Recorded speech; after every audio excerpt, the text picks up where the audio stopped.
On the line with us is Wendell Potter. Wendell Potter is former health insurance executive. He was a senior executive with Cigna, turned whistleblower. He's the author of the book Deadly Spin and the ebook Obamacare, What's in It for Me. His website, wendellpotter.com, WENDELLPOTTER.com. And the Twitter, of course, is at Wendell Potter. And Wendell, welcome back to the program. Thank you, Tom. It's great having you with us. First of all, I'm curious your thoughts on where the new open enrollment period has just started, I guess, for Obamacare. Where are we at with this? How is this working? Well, apparently it's running pretty smoothly. The first estimates were that 100,000 people were able to sign up and apply for coverage on the very first day, which was Saturday. About 500,000 people, 500,000 people went to the site. Nothing crashed. It seemed to be working just well. So, knock on wood, we're off to a pretty good start with open enrollment for plans that become effective in 2015. And I caught a little bit of Fox News a couple of days ago, and they were saying that the price of health insurance was going up 30, 40, 50%, in some cases doubling. Deductibles were going from $1,000 to $5,000. These are not verbatim quotes, but kind of the essence of what I was getting. They were all anecdotal reports. What's the deal? Well, as long as we're working with private insurance companies, you're going to have price increases. And in some states, it will vary. In some states, you have insurance commissioners who are more vigilant to make sure that consumers are being protected. And in some states, they're doing practically nothing. Last year, some health insurance companies came in with low rates just to get new customers and to try to undercut competitors. This year, now that they've got those members or those people enrolled, they're jacking their rates up. So as long as you're dealing with insurance companies, you can expect them to do stuff like this. Now, that said, overall, the rates on average apparently are not all that high. There are some outliers, of course, and Fox News will find every one of them, as you said, anecdotal. But all in all, the rate increases are not all that much. And we need to keep in mind, too, that before Obamacare was passed, insurance rates were increasing in the double digits for years and years and years. Mm-hmm. And I understand that now the national average for rate increases is going to be in the neighborhood of 3-point-something%. Do I have that right? You do have that right, which is quite low compared to what it's been historically, much lower than what it was on average in most of the years, most of the decade before Obamacare was passed. In fact, health insurance premiums increased 131% between 1999 and 2009, which was the year before the Affordable Care Act passed. Wow, that's more than doubling. Yeah, absolutely. Wow. So, second, I have so many questions for you on this stuff. You and I had a conversation, a rather lengthy conversation about this some time back. Seems like it was 6-8 months ago. And we were talking about single-payer healthcare systems and how Obamacare allows states to establish single-payer healthcare systems, and Vermont was going down that road. Before we get to my question, you want to just recap what that is and what's going on there? You're right. The Affordable Care Act does give states the ability to go beyond what's in the law. They have to abide by the law, and they have to implement Obamacare in their states. In other words, they have to have an exchange that's up and running, either operated by the federal government or by the states. And in Vermont's case, they're operating their own exchange. But beginning in 2017, the states can do much more. And Vermont is on the path toward implementing a single-payer system. The legislature has already approved it. The governor's on board.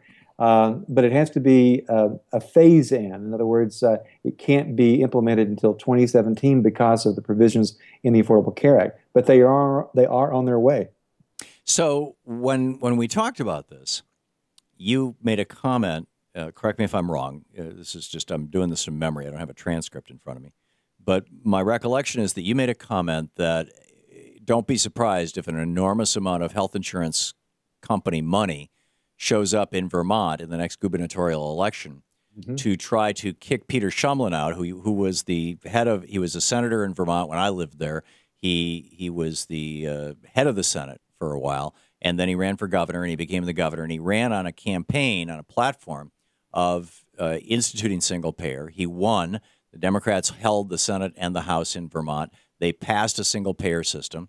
The governor signed it. They put together a commission to come up with rates and figure out all this stuff, and they're working out the details.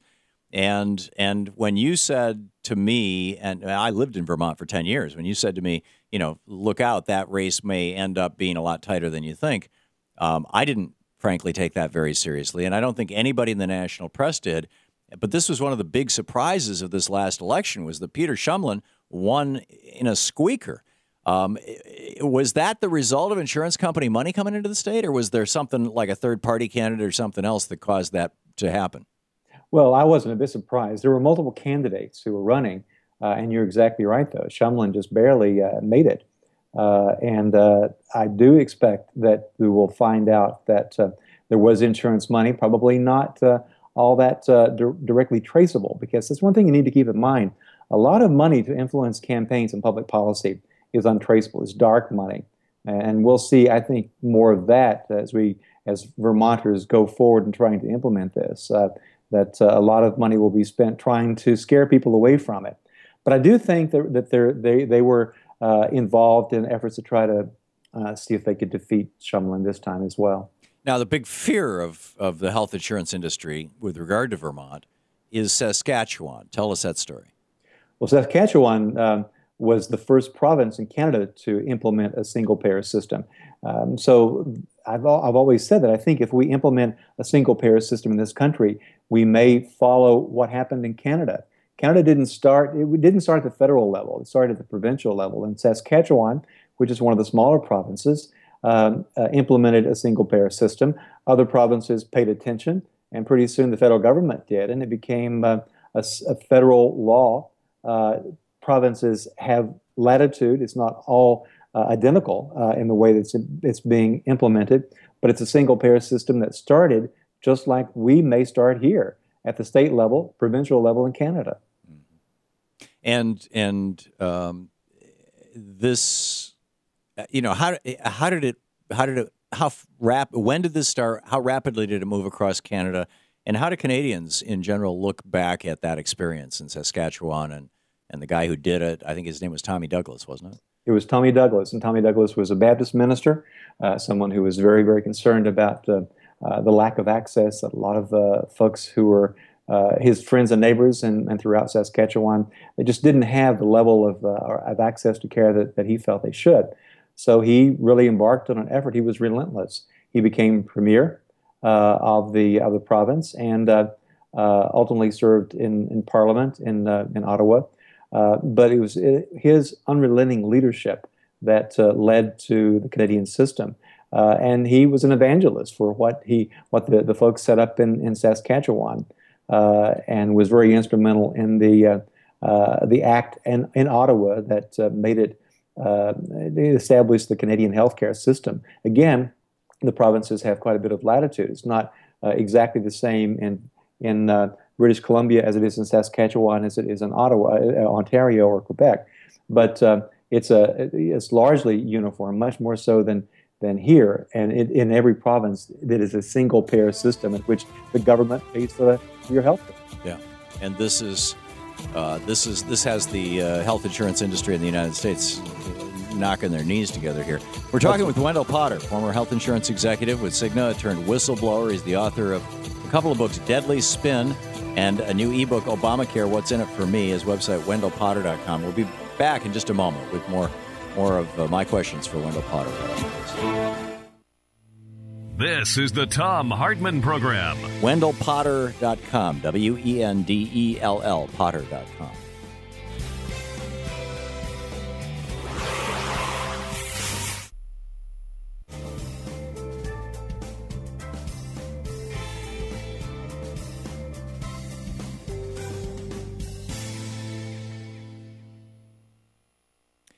So Wendell, welcome back. Is it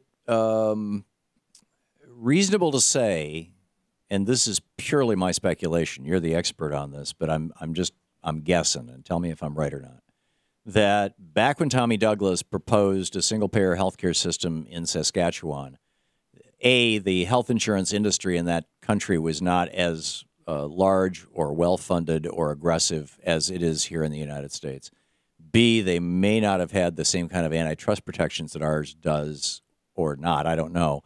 And C, they really didn't expect what happened. Is that the case? Is that how he got that through?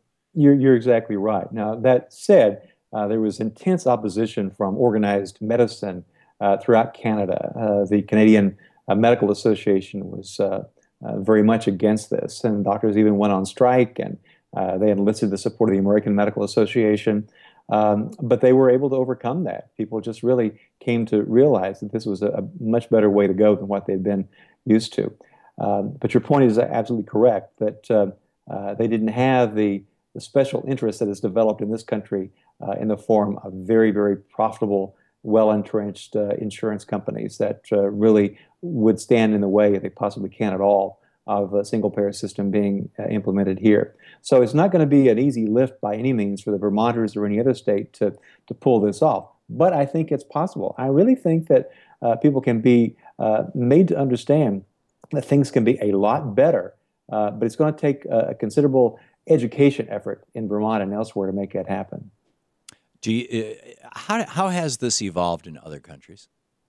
Well, it happened over many decades, and or decades ago. In the UK, for example, their healthcare system really began to take shape right after the end of World War II. And again, that was also before there was the special interests were so well entrenched and formidable. Plus, their political systems are a bit different. Was that Churchill's effort? Well, Churchill was certainly a part of it. A conservative. A conservative. In fact, it was the same. The conservative governments in Canada have been very supportive of the Canadian healthcare system too. Conservatives in this country have just not understood just how important it is to have a universal healthcare system. And but you know what I'm seeing, Tom? I'm seeing more and more conservatives and Republicans who are understanding this. I've talked to many Republican business leaders who are who have come to realize that a single-payer system will be better not only for the American public, but for American businesses.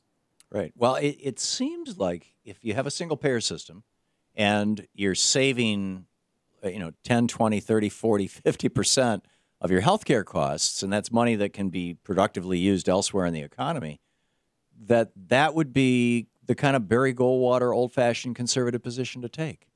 Well, it is.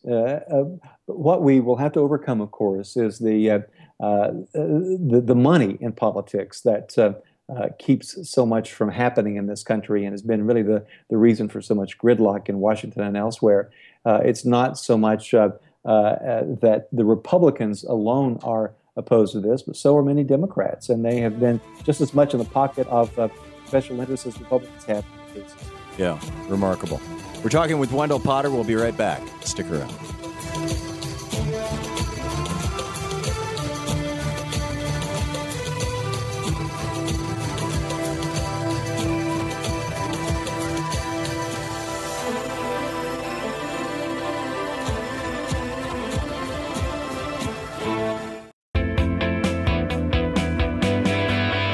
Welcome back. Wendell Potter on the line with us, the former senior executive with one of America's largest health insurance companies, turned whistleblower, the author of Deadly Spin and the ebook Obamacare, What's in It for Me, his website, wendellpotter.com, Twitter @WendellPotter. Wendell, we were talking about how other countries did this, how Canada did this, and a lot of this, and of course Germany's healthcare system goes back to the 19th century, if my recollection is correct, yes. The late 1800s.